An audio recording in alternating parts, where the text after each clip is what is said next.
As a child growing up in white 1980s suburbia, I was constantly made to feel out of place.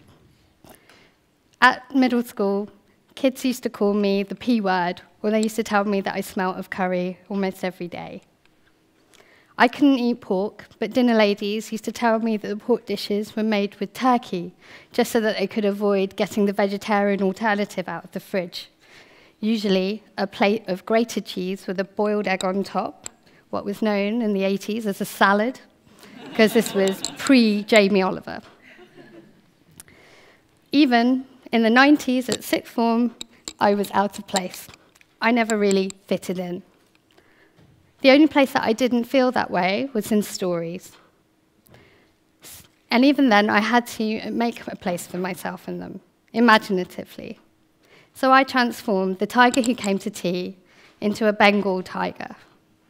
I transformed Mary Lennox from The Secret Garden, a sickly young English girl sent to England from colonial India, into an Asian girl who looked like me. Stories help me belong. Stories are needed by adults and children to anchor us to places. But throughout my childhood, and even to this day, I get asked a question, and it never fails to rip me out of place. It's a question that can be asked in the supermarket, at the bus stop, at an academic conference, and it usually begins this way. Where are you from? To which I'd reply, I was born in London, or I grew up in Surrey. No, where are you really from? No, where are you really from? In that no, there's a disavowal of my claim to belong to this country. In that really, there's an assertion that I'm not genuinely British, that as F.W. Hirsch has put it recently, we are only British at best. But when I'm feeling mischievous, I like to ask that question right back to the questioner. Where are you really from? So I'd like to ask you now, where are you really from? What are the connections that you have to places outside of Southampton? So please. Is it okay? Wales. Cuba. Yeah. Thank you. In a port city like ours, which has been open and fluid for centuries, it makes sense that we will all be from here and from other places. And yet, it's often just I who gets asked that question at the bus stop. And that leads to a feeling of precarity. It leads to feeling like your belonging here is conditional.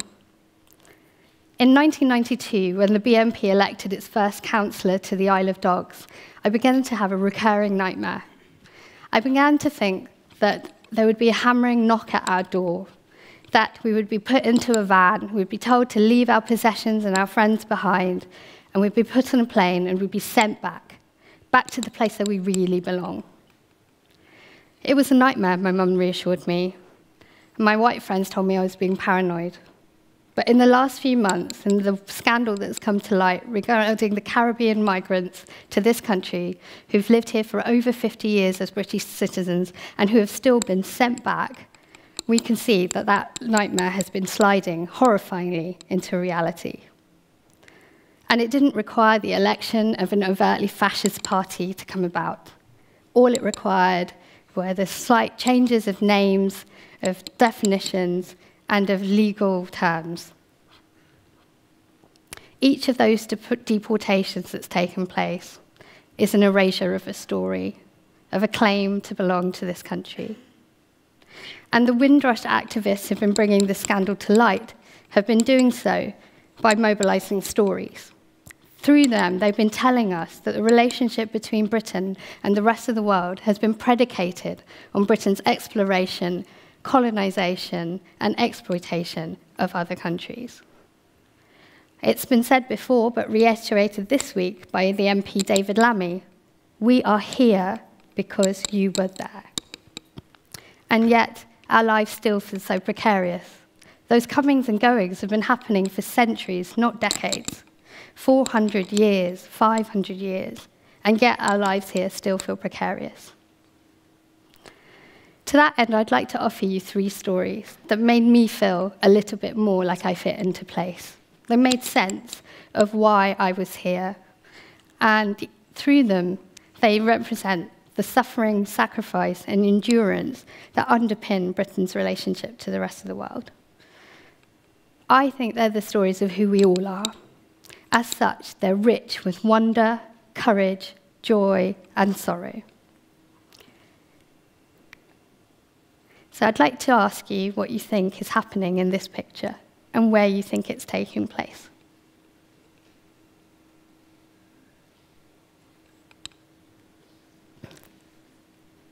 It's a religious procession by Muslim seafarers in the streets of London in 1892. Seafarers from across Asia, the Caribbean, and Africa travelled on the merchant navy ships on imperial trading routes over across the 17th, 18th, 19th, and 20th centuries. They were an integral part of facilitating the extraction of wealth and labour that made Britain such a wealthy economic nation. And they would travel through and settle into ports such as Southampton, London, the Cape of Good Hope, Durban, Bombay. Some would jump ship and settle in London or Southampton or South Shields. They'd marry women from those cities. They'd have children. They would undertake worship and their everyday lives.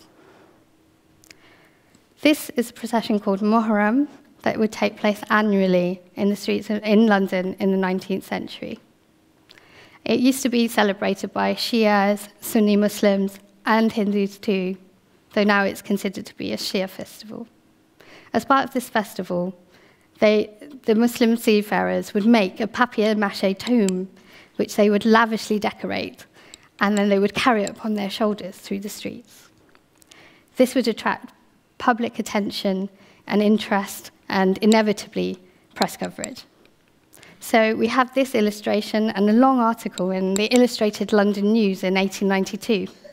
And in it, a Lascar seafarer is interviewed, and he talks about how in London, the range and quality and colour of tissue papers available is remarkably disappointing in comparison to Bombay.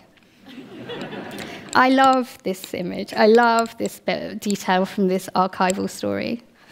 It conjures this image of South Asian seafarers striding into a Victorian department store in a smart part of London in their bold sashed uniforms, being shown a range of stationery supplies and clicking disappointingly at them to the confusion and the alarm of the shop assistants. But we can see that this life wasn't easy for Lascars in London. Other accounts support that.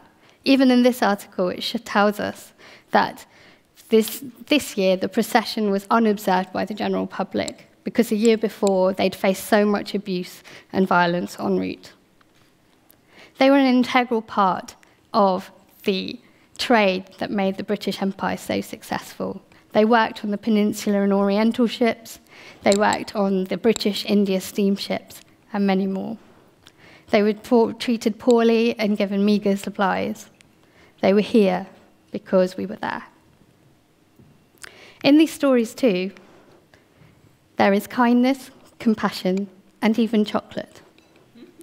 A lone Polish woman, heavily pregnant, travelled on a ship from Poland to Southampton in the middle of the Second World War. She was looking for her husband, who was stationed here. She was armed only with a number. She gave birth to her baby on the voyage. She had no money. On the journey, a woman asked her if she'd like a bar of chocolate, but she declined, saying she didn't like chocolate. The woman bought her a bar anyway, knowing that she'd probably only said so because she didn't have money to pay her. This story of unspoken compassion stayed with the woman long after she'd found her husband in Southampton, long after she'd settled with her young family. 50 years later, she told this story to an interviewer from Southampton's Oral History Unit. Now, the Polish community in England has faced a great deal of racist abuse. That's been exacerbated recently by the anti-EU rhetoric of the Brexit Leave campaign. So Brexit's not a good idea. But in this story, we can trace the longer connections that have manifested themselves between Britain and Poland through the Second World War. We can see the sacrifice, the endurance, and the courage it took that young woman to travel to find her husband here. But we can also see that it was a story in which it was predicated on the contribution of the Polish fighters to the war. And a contribution that was erased from the national memory quite soon afterwards. And that's something that resonates with the experiences of Gurkhas, experiences of other colonial and Commonwealth forces who also fought in the First and the Second World War. It's also a story of love and heartbreak. Now, this pretty cake-like building is in Sussex, in a little village called Buxted. It seems like a world away from the forces of empire and colonialism, and yet it's here in the mid-19th century that a young girl lived, a young Indian girl, a princess, no less. Her name was Princess Gaurama Victoria, and she was, in fact, the goddaughter of Queen Victoria. She lived here under the guardianship of an English couple, and she fell in love with an under-butler extraordinarily named George Christmas, and they attempted an elopement. Their elopement was foiled, their relationship was ended, she was sent to live with new guardians in London, and married off to a widower, an English widower, 30 years her senior. She died soon after, leaving behind a baby daughter, aged only 23. Now, Gaurama's story is the story of a princess, but at the end of the day, it's also just a story of just another subject of empire. Gaurama was in England because her father had been deposed. He was the Maharaja of Coorg, and he lost his kingdom to the British. Even as Gaurama was brought over to England and lauded as a shining example of the benevolence of the British Empire and the civilizing influence of Christianity. We can see through her tragic story that colonial subjects were always just subjects and were never truly free. So these stories are just a few of those that we have in our archives. And we can, if they are there for us, if we truly look for them and listen for them. I wrote my novel, The Strange Children of Spitalfields, around these stories because I wanted to pass them on. I feel that if we pass these stories on, they will become our own. We need to recognize them as our stories. Once we do, it'll be harder to erase them, harder for that will to forget to take place. If we pass them on, it changes the way we see British history and who it's about and who it's for.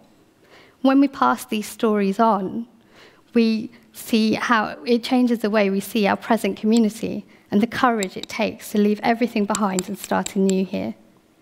When we pass these stories on, if they're in bedtime stories, at the bus stop, or at the supermarket, it will enable us to grow a truly inclusive community.